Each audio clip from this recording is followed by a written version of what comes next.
Okay, good afternoon, everyone. I hope that you're well. Today is Wednesday. It's the 21st of May. Time is marching on, and we're getting ready for a double parsha of Behar and Bechukosai. So I want to share with you some Divrei Torah today that hopefully will enliven and enlighten your understanding of these Parshiyos. First, a brief word from our sponsor. So we have a sponsor today. This week's Parsha Shira has been generously sponsored by Elaine Whitty. It's in commemoration of the seventh yahrzeit of her dear husband, Mr. Larry Comito, Yehuda Leib ben Yaakov al Vashalom, and Stisha Shetichya. And Larry's yahrzeit was yesterday on the 22nd of Iyar, which was Tuesday, May 20th. May his neshama have an aliyah. All right. So I want to share with you a couple of items that are in these. Well, it'll be one item from each parsha, and I think you're going to find this interesting. So the first parsha, the first of our Torah rather that we're going to share has something to do with the biblical injunction, the Torah's command that we're not supposed to engage in ribis. Ribis means usury or lending money with interest to our fellow Jews. Let's see what those psukim say. So it's in Perek Chaf 25. So the pasuk says, starting Lamed Hey, "V'chi yamucha chicha u'matayado imach." If your brother becomes destitute and his hand falters beside you, v'chazakta bo, take hold of it, support him. Ger v'toshav v'chai imach. And whether this person's a convert or resident, we want to make sure this person's able to live amongst us. Lamed, I'm sorry, it's Lamed Vav. The al tikach meito neshech v'tarbis. Don't take from this person interest or usury. You should fear God. And make sure that your brother, can live amongst you. Lamed Zayin es kas b'cholo titein lo b'neshech. Don't give over your money in interest. Ubemarbis lo titein achlacha, nor shall you give your food with increase. Lamed Ches, Ani Hashem Elokeichem, I am the Lord your God. Asher otzesi eschem me'eretz Mitzrayim, who took you out of Egypt. Laseis lechem es eretz Canaan, to give you the land of Canaan. Lios lechem le'elokim, and to be a God to you. So those are those psukim. Now there are other places in the Torah as well that tells us not to charge interest, but it comes up in this week's parsha. That's what we're going to use. Also, because there was an item in the news this week. This was a fascinating item. You may have missed your attention, but I've got it there on the bottom of page one. Harvard University has been in the news for lots of bad reasons lately, but here's was something fascinating. Harvard bought this stained copy of the Magna Carta for just $27.50. It turned out to be an original. So they were doing some research in Harvard's library recently, and they thought all these years what they had been a copy of the Magna Carta, that they found out this was an original. This thing was hundreds of years old. So let's just see, here's a couple paragraphs from that article. In 1946, the Library of Harvard Law School purchased a tattered document for just $27.50. Records described it as a rubbed and damp stained copy of the Magna Carta, Britain's 1215 charter that limited the monarch's authority and protected individuals' rights. Now scholars have discovered that this copy, known as HLS MS 172, is actually a rare version of the Magna Carta reissued by Edward I in 1300, meaning 85 years after its original issue, it was written over again, and 85 years later it was reissued. So here was this thing they had bought for $27.50 that they find out later is over 800 years old. According to a statement from Harvard Law School, the newly identified document is one of only 7 known surviving copies of this reissue. The Magna Carta, which is Latin for the Great Charter, was written in 1215 by a group of English barons who aimed to protect their rights and property against the tyrannical King John, per the National Archives. The charter would later serve as a profound influence on the United States' founding documents, including the Declaration of Independence and the Constitution.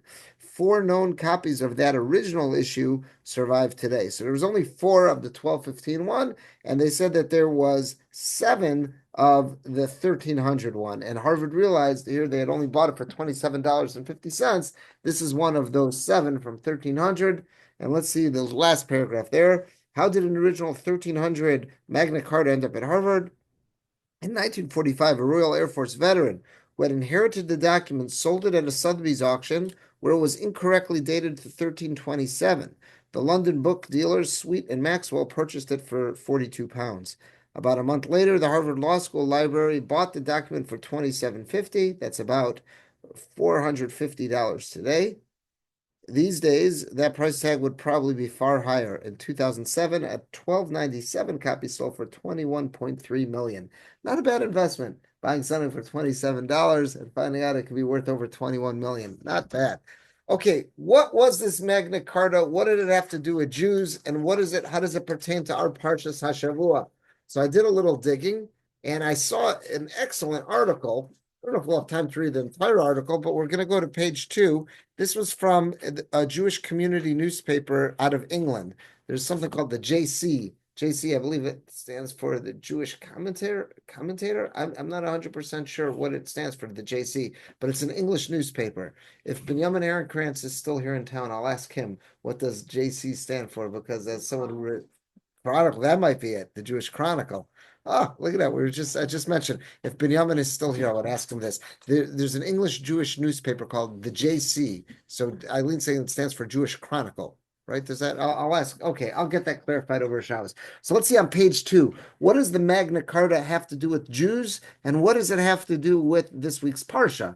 Because again, if we're saying that we have psukim in our Parsha talk about lending money with interest, and then this week, Harvard University finds that they've got an original copy of the Magna Carta going back to 1300, 800-year-old document worth more than $21 million. They bought it for just $27.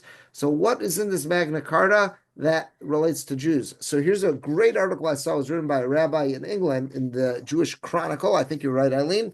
And we're just going to quickly go through it, and you'll see the parts that have to do with Judaism. So let's start off. He gives us a brief history of how the Jewish community ended up in England, which again, I don't think most of us as Americans are aware of. So let's see what he says here. If you ask most people what they associate with Magna Carta, they may say King John, barons, Runnymede, or the beginnings of English democracy. What they will not say is Jews. Most people would never associate the Magna Carta with Jews. Yet 3 of its clauses directly relate to Jews, and in particular their money lending activities. It means that the document not only has enormous significance for English history, but also epitomizes the privileges and problems of medieval Anglo Jewry. Just stop for a minute and think of Shakespeare. What is Shakespeare's most known, infamous Jewish character? Shylock. And what was Shylock's business? He was a money lender, exactly. Now, did Shakespeare just dream this up out of nowhere, that he put this guy in this position, or did this have something to do with ancient English history? So this Magna Carta is going to make us realize that no, Jews were forced into this role of being devious money lenders by the king, and that's where Shakespeare got this from. They had a particularly despised place in English society in the Middle Ages. Let's see what this is. Third paragraph. The Magna Carta was signed on June 15th, 1215, and there will be many commemorative events for its 800th anniversary next year. Again, this article is over 10 years old. But its Jewish roots go back to 1066. It is likely that individual Jews came to this country long before then, as far back as Roman times, whether willingly as traders or forced by force as slaves. However, it is impossible to talk of a settled Jewish community until the late 11th century. It was then that William of Normandy is France, brought over Jews from his French territory to help colonize his new kingdom. Remember, that's the history of England.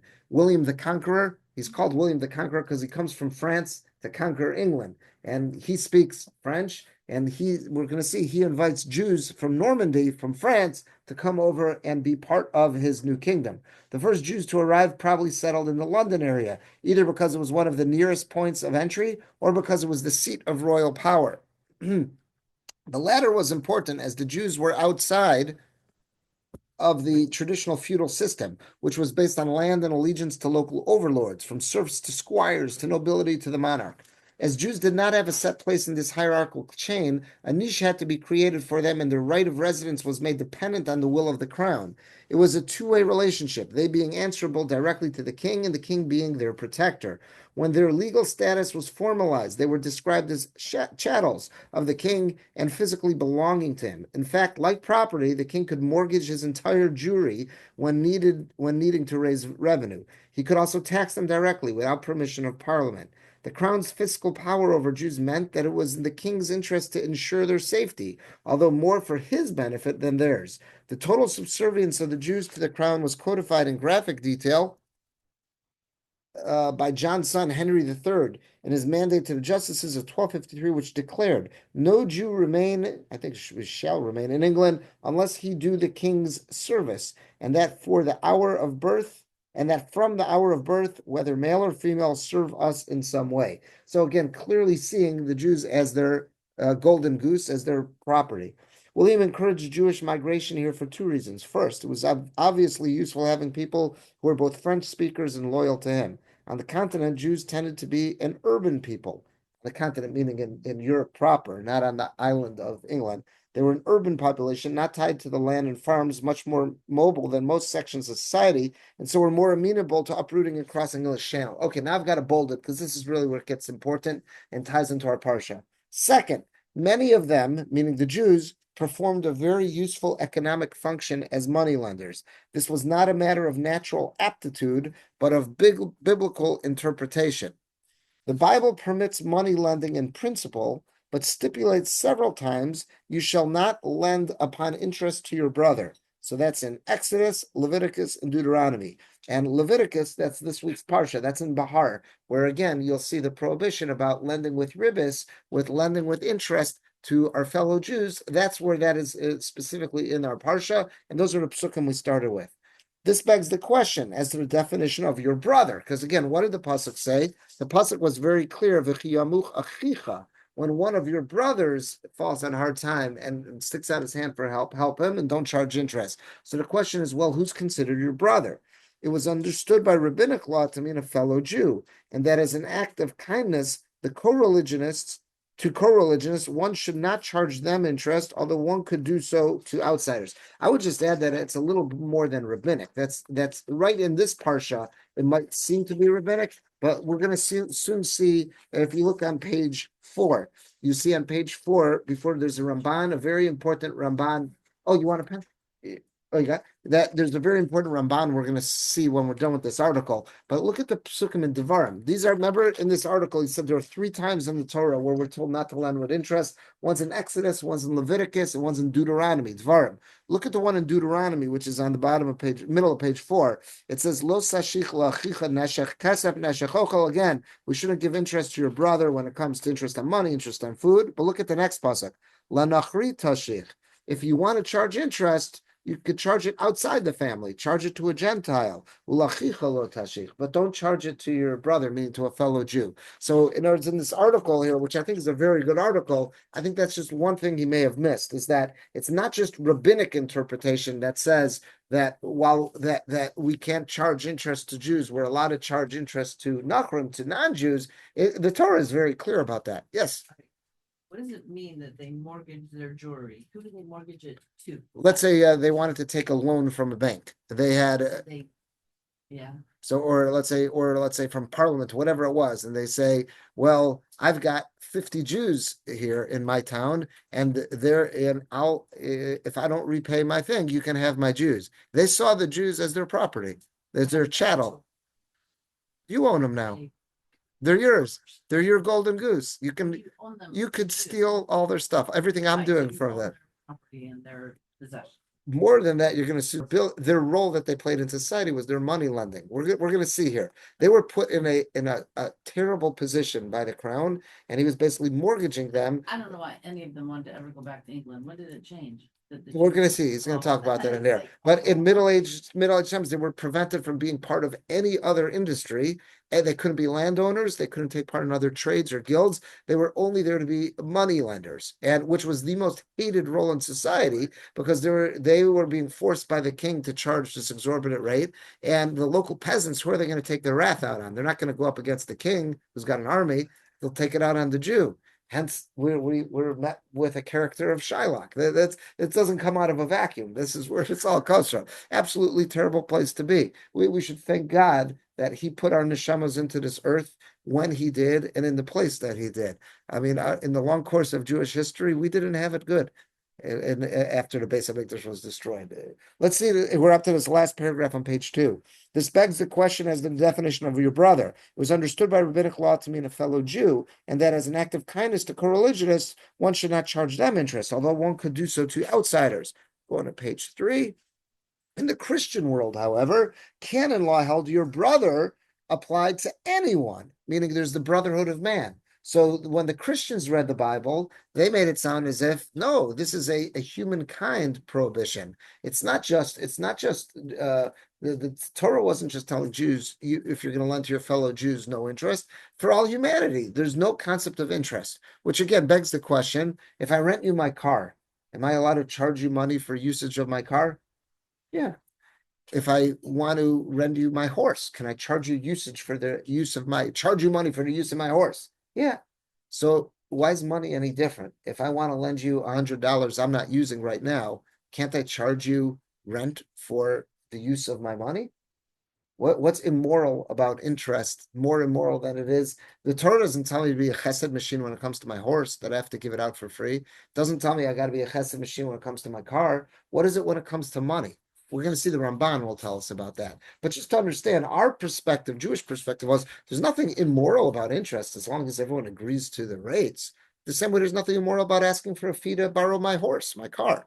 But what the Torah is asking, I'm jumping the gun, this is really what the Ramban says. The Torah is asking us when we're dealing with family to go above and beyond the letter of the law and really be compassionate, exercise chesed when it comes to lending money. But that doesn't apply outside the family to say that. Okay, we'll get to that Ramban. In the Christian world, the Christians looked at it and said, no, it's immoral. It's deeply immoral to charge interest. I don't know why it would be okay to charge money to rent a horse or charge money to rent a car. How would they respond to that? I don't know what Christian theologians would say. Okay, let's see. The verses be an outright ban on levying interest. This may have been admirable in principle, but didn't work in practice, as there was a constant demand for loans at all levels of society. Yet few people were prepared to make loans without charging interest, both so as to make a profit and also to compensate for defaulters, because there's going to be a certain amount of people out there who never pay back the loan. How am I going to make sure I don't get burnt? I want to charge interest. I don't make sure that's the basic concept. Now, if you're not charging interest, people aren't lending money. If people aren't lending money, what's not going to occur in this world? Commerce.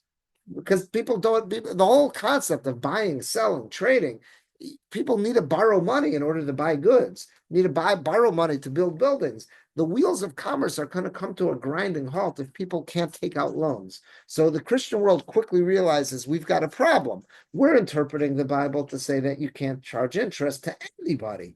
But when we're doing this, commerce is coming to a screeching halt. What do we do to solve this problem? Hence the Jews. With Christians being forbidden to enter such arrangements, here was an important economic vacuum. At the same time, medieval Jews were barred from many other occupations. They couldn't farm as they were not allowed to own land in the countryside, while many artisan jobs in towns were closed to them as they couldn't join the guilds, which had a Christian character, and where the admission ceremony involved swearing an oath in the name of Jesus Christ. So here's the perfect thing. The coincidence of these factors led many Jews to engage in money lending because Jews could say, this is the only thing you left available to us. We don't want to be a money lender. I'd much rather be a farmer. I'd much rather be a shoemaker. But you won't let me do anything. And I got to feed my wife and kids. I got nothing left to do. I've got the only thing that's left for me is to be a money lender. And that's not because Christian society was saying we feel bad for you. It's just because they're saying we view that as immoral. So we'll let you play that role. That was what they were stuck with. Unfortunately, it was an occupation that brought them many problems in the long term, for everyone welcomes the moneylender when in need of a loan, but tends to resent him when repayment is due. Thus, anti-Jewish feelings became an inevitable byproduct of their economic role in society. In addition, they faced the risk of clients being unable to repay their debts, along with the hazard of the king rewarding his followers by pardoning them of Jewish debts. The king could do that whenever he wanted also. Let's say I don't know. Let's say the O'Donnell family there had just borrowed $1 million from the Jewish moneylender, and now the king wants to make a pact with him because he needs his soldiers, whatever. Says, you know what I'm going to do for you? You owe the money to the Jewish moneylender. Well, I own the Jewish moneylender, so I'm canceling that debt there.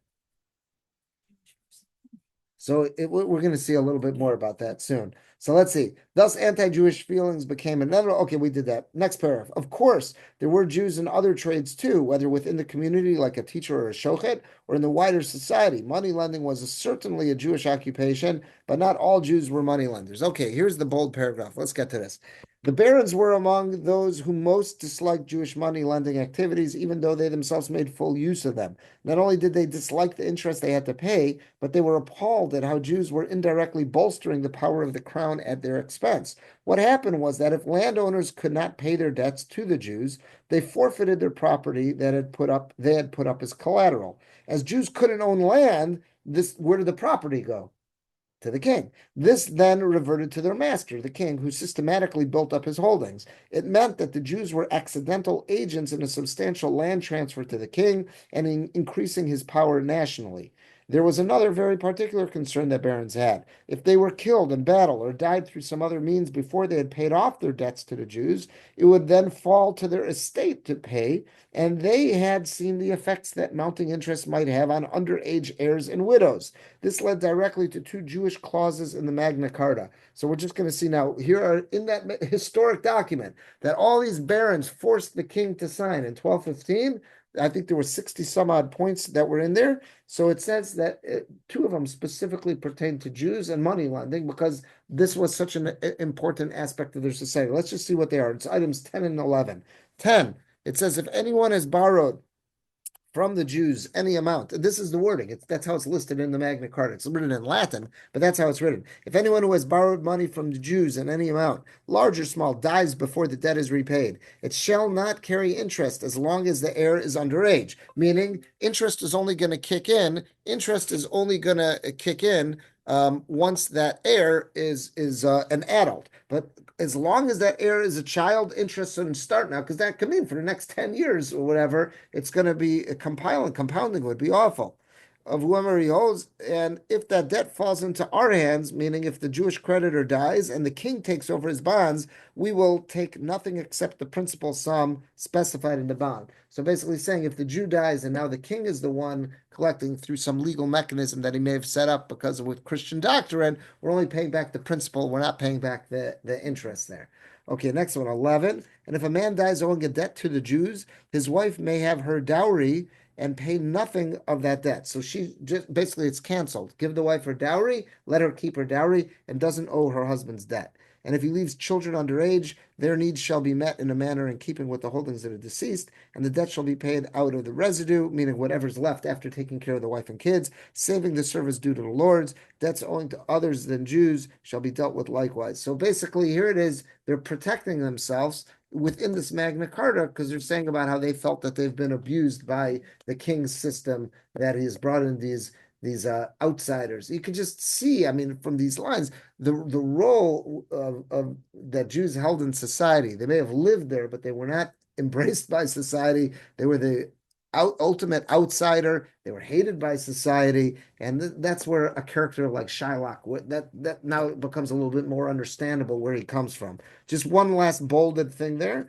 the fact that these were listed as numbers 10 and 11 among the 62 clauses indicates the importance of the consequences of Jewish loans to the barons. So this is that article. Let's just look at the next page. Just a couple lines that I have bolded there. I thought he made just some final good points. This toxic combination of religious and economic hatred led to a complete breakdown in social relationships and eventually resulted in Jews being expelled from England in 1290 by Edward I, which is fascinating to me that most of us don't know about that. You talk about which European country expelled Jews, all of us know about Spain. That's not till 1492. This is 200 years earlier. England had officially kicked out their Jews. And it was because of this whole money lending enterprise that the kingship had set up there.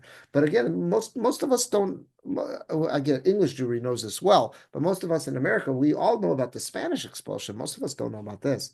And then he says a little bit later, look what I've got. There is the next bolded paragraph. Unfortunately, England was a trendsetter, being the first country to expel its entire Jewish population, moved subsequently emulated by France. Again, most of us don't know about that. And Spain, we all know about that. Now, English Jews did not come back until the 1600s, almost 1700s. That's what he says at the last paragraph. Jews didn't return to these shores for another 400 years. That had to do with Oliver Cromwell and stuff. But again, this is part of our people's history. Many of us are just totally unaware of. So again, here we have, just to put this in perspective, our parsha began by telling us about interest, the prohibition that we're not supposed to lend interest to one another. This week there was this announcement that Harvard's library had discovered that what they thought was a recent copy of the Magna Carta was actually one that was going back to 1300, so it was over 800 years old. And what they had bought for $27.50 after World War II ends up now worth more than 21 million. Now, once we're talking about the Magna Carta, I think that's just fascinating. It pops up this week when, again, there's significant parts of it that pertain to Jews, help remind us about a very, very difficult time in Jewish history, and we still suffer from this. Many of the stereotypes that are out there, many of the caricatures that are out there, that this is the genesis of that. This is where that all comes from. Yeah. That doesn't answer my question. Were the Jews lending their own money? So it sounds like partially yes and partially no. So how can Some of you this, say- because they had no rights. No one had an individual property. They weren't protected by anything. I think a lot of it was the king's money as well. The king was charging an incredible. He charged the Jews. Here, this is the way I read it elsewhere. The king was charging the Jews a very stiff interest on the money they wanted to borrow from the treasury. In order to cover that, they had to charge an even higher rate of interest to whoever it was they were lending to. So now the people really hated them because they had to cover enough to pay back, the king's rates, and this was the only way they could make a living and feed their wives and kids and clothe them. So they had to charge even more than what the king was. So the king in Christianity was nothing against lending on interest to the Jews because the Jews had, either you could say deny Jesus, or they at that point they could say they killed them. So there was nothing wrong about that. And then the Jews charging money, this was this roundabout way how the king was going to make money off them. So it was a very ugly system that was taking place, and they were using these loopholes in a sense based on the way they read the Bible, but they know the Jews didn't read it that way, so they were taking advantage of them and putting them in this awful, absolutely awful position, where basically the most hated but necessary but most hated role in society, and that was that. Now, this just raises the question: if the Torah does tell us that not to charge interest to one another, how do we understand the fact that it's all right to charge interest outside the family, outside of the Jewish people? There's a very important Ramban on this. As I said, this article said there's 3 places in the Torah where we're told not to charge interest. One was Exodus, that was Leviticus, and then the third was Deuteronomy. Here's the one in Deuteronomy. This is, I believe it's in Kiseitze. So it says, Lo sashich, yeah, it is Kiseitze. Lo sashich lachicha neshech, kesav neshech ochel. Don't charge interest to for lending him money, lending him food. Next pasuk, l'nachri tashich. You can charge interest to a Gentile, ulachicha lo tashich, but you can't charge interest to a Jew. Now, someone reads this and they say, "Oh my God, this seems so strange." If it's tell me if it's moral, then charge it to Jews. If it's immoral, then why am I allowed to? Why am I allowed to? I'm not allowed to charge it to Jews, but I'm allowed to charge it to Gentiles. It leads to some massive confusion. There's a very important Ramban we have to see here because this really helps us understand the concept of interest when it comes to money lending. So let's see what he says. This is a Ramban. It's right there in Kisetze and Devarim. It says Lo sashich la'achicha. So he says, okay, the first 2 lines don't really apply to us. So he says, let's start at the 3rd line where it's second word in. Ubi bekan. Here we need to explain. I'm saying here the Torah is explaining. She ribis hanachri motor. The Torah told us in 2 previous places, in Exodus and Leviticus, that we're not allowed to charge interest to Jews. But here the Torah is telling us specifically, explicitly, that it's okay to charge interest to non-Jews. The Torah doesn't do this when it comes to thievery. It doesn't say, "Oh, you're not lo sigzol, you're not allowed to steal." Oh, that's only by Jews, but you're allowed to steal from. It's immoral. Stealing's immoral. It's across the board. Ubegeneva, if it's another form of robbery, doesn't tell me, okay, you're not allowed to rob a Jew, but you're allowed to rob. It's across the board. These are sins against humankind. Gezel goy aser. It tells us, the Chazal tells specifically, stealing from a non-Jew is aser. Aval ribis, when it comes to ribis, it's this very weird situation. I'm not allowed to charge a Jew interest, but I'm allowed to charge a non-Jew interest. What is it? Is it moral or immoral? If it's moral, why can't I charge a Jew? If it's immoral, then why am I allowed to charge a Gentile? So he says ribis is moral. He says, if you have interest that both parties agree on, it's a rate that everybody agrees on, and everyone's willing partners to it. So he says, lo ne'asar, the only reason why the Torah forbids it is ela mitzad ha'achva v'achesed. It's out of a sense of achva, brotherhood, fraternity, and chesed, kindness. It falls under the rubric where God told us we're supposed to love our fellow like ourselves. Fine. So he says there's something that's very unique when it comes to lending money. There, it falls under when the Torah told us, and the Torah expects a great deal of chesed when we're dealing with our family. We have our immediate family, which is our siblings, our cousins, and then the circle grows. And family also includes Am Yisrael in this. And therefore, there's this idea of a free loan society, a gemach, a gemilas chesed. That's where this idea comes from. It's not that there's something immoral. We're just supposed to go beyond the letter of the law when it comes to helping our fellow Jews, our family. Ki chesed v'rachmim yaseh imechav kasher yilonu below ribbis. We're supposed to act with incredible compassion with our with our family members, and then we want to lend money without charging interest. That's a form of tzedakah. Also shmita and the various agricultural gifts. That's all within the family. That's why the Torah is saying that you're allowed to charge to a non-Jew. It's not saying stick it to him, it's immoral, and now you could rip him off. There's nothing really immoral about interest. Again, if you're going to tell me there's something immoral about interest, you'd have to explain to me why I'm allowed to own a car rental. What I'm basically doing is I have a car, I'm not using it, and I'm charging you to use it. Why is that different than this stack of cash? I have a lot of cash that's on my shelf. I'm not using it right now. Why can't I charge you to use it? The same way I could charge you to use my horse. I'm not using my horse right now. I'm allowed to own a stable and charge you to rent it. Why can't I do that? Why I'm charging you a rental fee for my money. It's the same thing. There's nothing immoral about it. It's just the Torah is asking us to take a higher form of chesed when it comes within the family. Not to do that. Your family member needs something, lend it to them this way.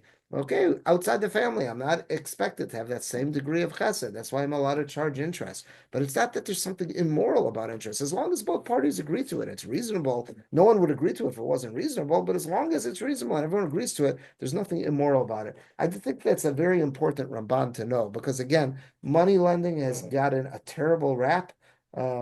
Jews have suffered greatly throughout history, and to this very day, we still haven't lived down the repercussions of what we were forced into in the ancient world. I had a book, I don't know if I still have it. I had a book at home, it was by an English professor. It was called A Pariah People. I have to look. I don't think I have it anymore. And I forgot I think his name was Professor Chaim, obviously Chaim, he pronounced it Chaim Maccabi. That was his last name. He was a professor in Leeds, University of Leeds, and he wrote this book called Pariah People that he basically wanted to document, but the role in the Middle Ages that the Jew was put in for these necessary parts of society, but were also most hated. So money lending was one, and he had in there too something I was not aware that they were also put into service in many kingdoms in Europe as both for the kings as executioners and the ones who were, giving out lashes and whatnot. Again, that was going to be another hated member of society. And why would you want to do that to, someone you're going to be at the church picnic with next week? So it makes sense. Get an outsider to play that role. So he had documented cases. What you don't understand why they back 400 years later after the desperation. No one went to these places because they said, "Well, London's a wonderful place to be, such wonderful weather." No one went there. It was desperation. Everyone was trying just to make a living and feed their families, and they were being their heads lopped off by Cossacks in Poland and whatnot. And if there was another place where we could just eke out some meager existence and not be in danger, that's really the story of Jewish migration throughout our people's history. Monarchy didn't. I mean, at one point it changed. Like today, Jews are. Yeah, I'm saying because they're not living under the boot of real kings anymore. And there's also been a great reformation that's existed in Western society, that become a different place. But the Middle Ages were a brutal time for our people. Israeli banks deal with. It's a good question. So there is a mechanism in place called a heter iska, which means that there is a mechanism, a halachic mechanism that is in place for lending out money.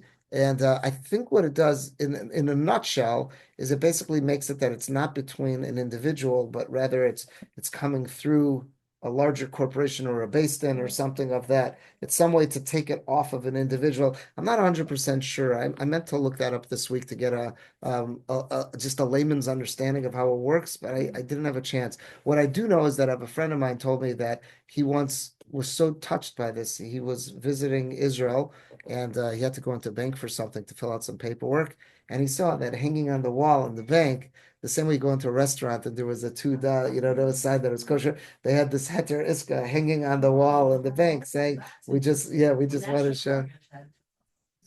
Yeah. Yeah. Any Jewish mortgage agency, if they're lending to fellow Jews, every now and then something will come out that they'll realize, oops, like here's a place that is Jewish owned and doesn't have this. I remember, in fact, a couple of years ago, was it Rocket Mortgage? It was one of these. It was one of the oh my gosh, it's on the tip of my tongue now. What is the one? They built a big Coliseum, a big stadium in Cleveland. It's on the tip of my tongue. Which mortgage company it was that was Jewish owned, and they made a big announcement that based on it finally explained to the owner why it would be important to fill out one of these forms and documents. They had actually a based on it, and it made big news that it was it's on the tip of my tongue which mortgage company it was, but it's a national outfit. I believe they had built a Coliseum or a stadium in Cleveland too. Okay, let's move on to it. That was Behar in Behar, so that was kind of a little walk through Jewish history. At the same token, it was just a refresher we should all be aware of when it comes to ribbis, when it comes to interest. Again, it's not black and white, moral, immoral, and then because then you have that question: if it's moral, then why not to Jews? If it's immoral, why to Gentiles? And there's that Ramban that explains that nicely. Okay, let's move on to another one. Bechukosai starts off telling us if we do what we're supposed to do, we've got all sorts of blessings coming our way. However, if we don't, then there's going to be all sorts of curses, terrible, terrible curses. It's called the tochacha. It's called the chastisement. That's what you'll find in Bahaloscha. And I want to share with you towards the end of it. I saw something beautiful this week. So towards the end of the tochacha, it says, "V'zacharti es brisi Yaakov." God says, "Then I will remember the covenant I made with Yaakov. V'af es brisi Yitzchak." I'll also remember the covenant I made with Yitzchak. V'af es brisi Abraham as kor. The art says kor. I'll also remember the covenant I made with Abraham, and I will also remember the land. What strikes you as odd about that pasuk?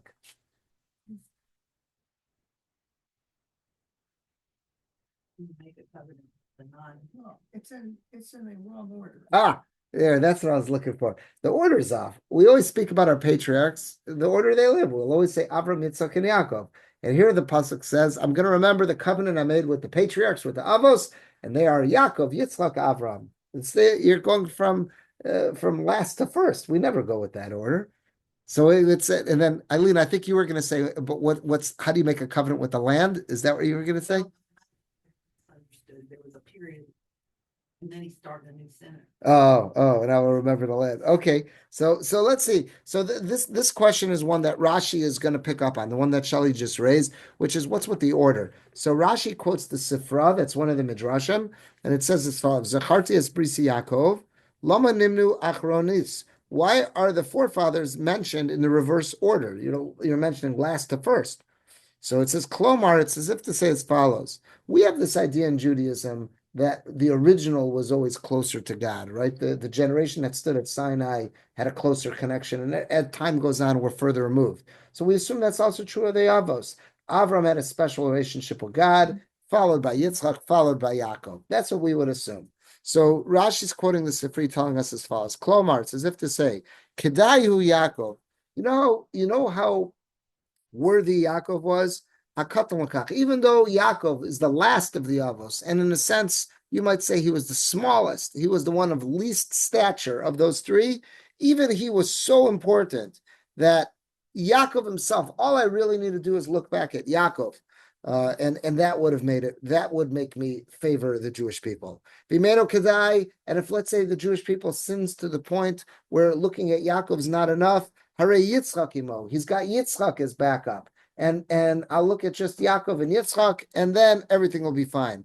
V'imenu kedai, and if the Jewish people have sinned so badly that looking at Yaakov isn't enough, looking at Yitzchak together is not enough, Hare Avram imo, Avram is with him. Shehu kedai, Avram is certainly kedai. That's the lesson. The Medrash says that what the Medrash explains what Hashem is trying to teach us by listing them in this order, which really raises the question. So if ultimately Avram is the one who could save the day, so why don't we just say Avram? Zacharti is Avram. Cut to the chase, right? Let's just cut right to the chase. So I saw a beautiful explanation about this from the Dubna Maggid. There's a very famous person in the history of the Jewish people known as the Dubna Maggid. There's a brief bio on him from Wikipedia, and the Dubna Maggid, and we once spoke about him, that he also, besides for all of his fame he had as such a good Maggid, as this preacher would go around and really inspiring everyone with his golden tongue, he also had discovered Rav Shlomo Kluger as a little pauper, and had paid for him to get a Jewish education. And the great Gaon Shlomo Kluger is a result of the Dubna Maggid. He basically had raised him and paid for his upbringing. So let's see how the Dubna Maggid wants to interpret this pasuk. V'zacharti es brisi Yaakov v'afes brisi Yitzchak v'afes brisi Avram eskor. So the question really comes down to this Rashi. So then why just cut to the chase? Say you'll remember Avram, and we're good to go. Why do you have to play this game? So he says as follows. Mana hakasav avos achronis lo kasa beseder sheim Avram tchila. So he's quoting Rashi. Why is it that he's right? Which Rashi quoted the Medrash. Why is it that the Torah lists them backwards? Just list them in the front order. So he says as follows.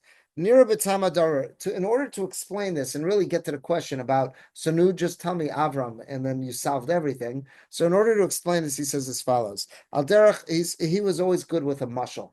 The Dubna Maggid was very famous for his parables. He used parables to explain difficult to grasp concepts. So he goes, I'll explain this with a mashal. Nir b'tama davar al derech hakona tapuchim. Let's say someone's in the market and they're buying apples or gozim or walnuts. V'amocher nosen lo b'mida kosa gozim bad gadol. So he says, okay, he says, I'm going to pay you a certain amount. I want a pound of nuts, a pound of apples. So he paid for them.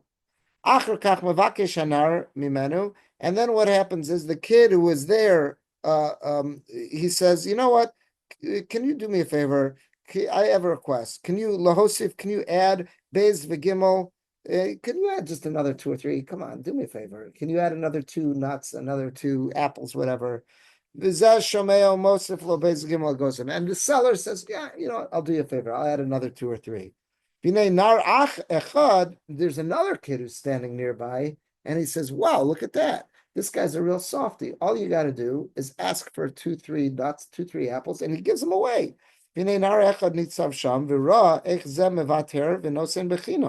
sees that this seller, I'm picturing like Machane Yehuda at the shuk, he pictures, wow, look at that seller. That guy's really generous. Today's in the mood to give out free apples, free nuts.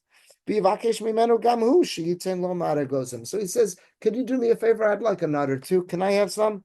Yomer lo, and the seller says, Shota. What are you, foolish?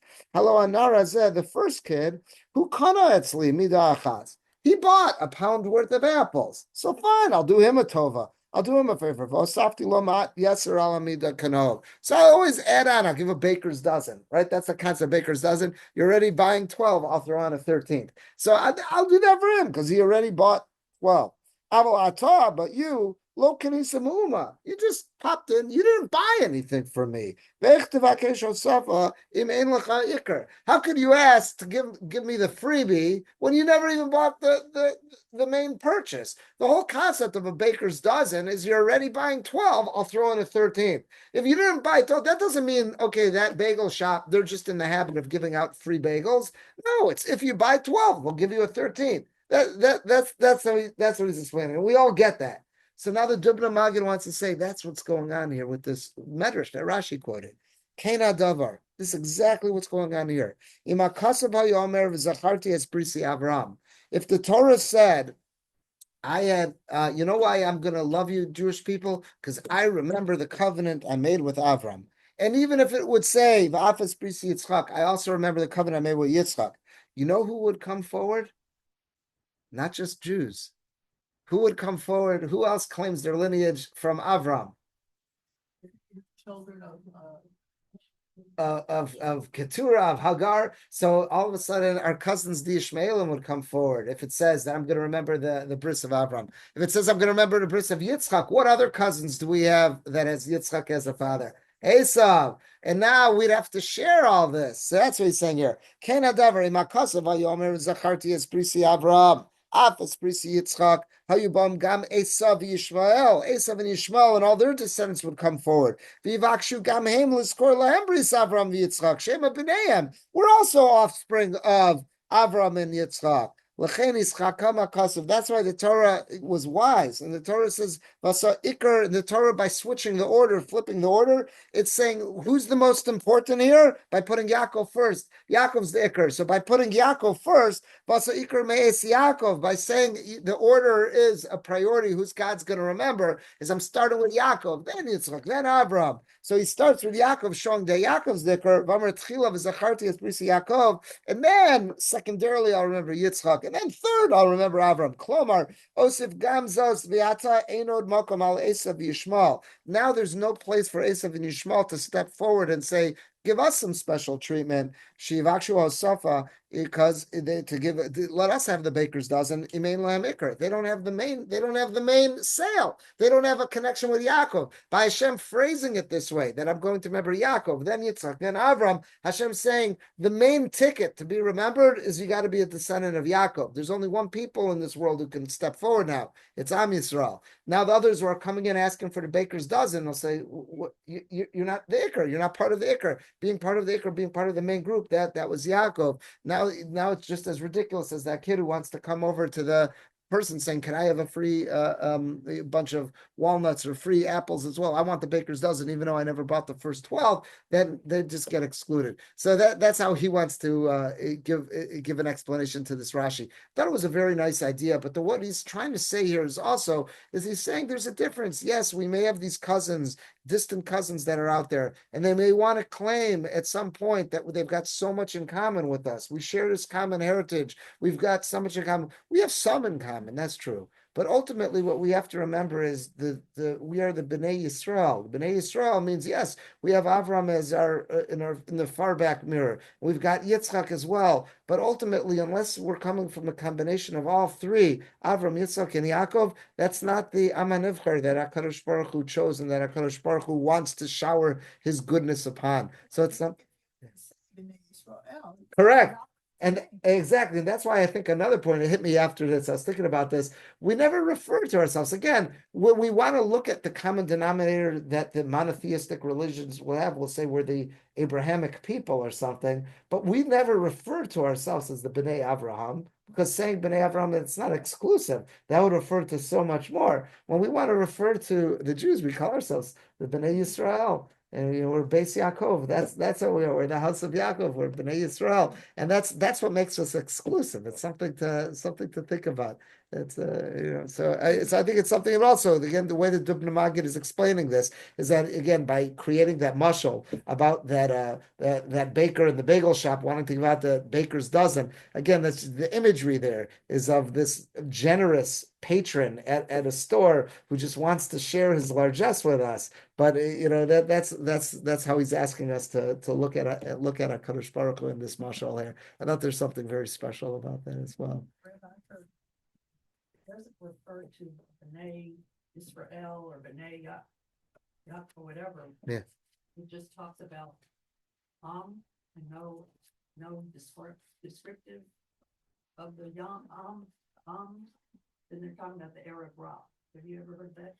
It could be that there are times like when Moshe says to God, when he's arguing to forgive the Jewish people, or God says to him, Lech, go down, kishiches amcha, your people has made something disgusting.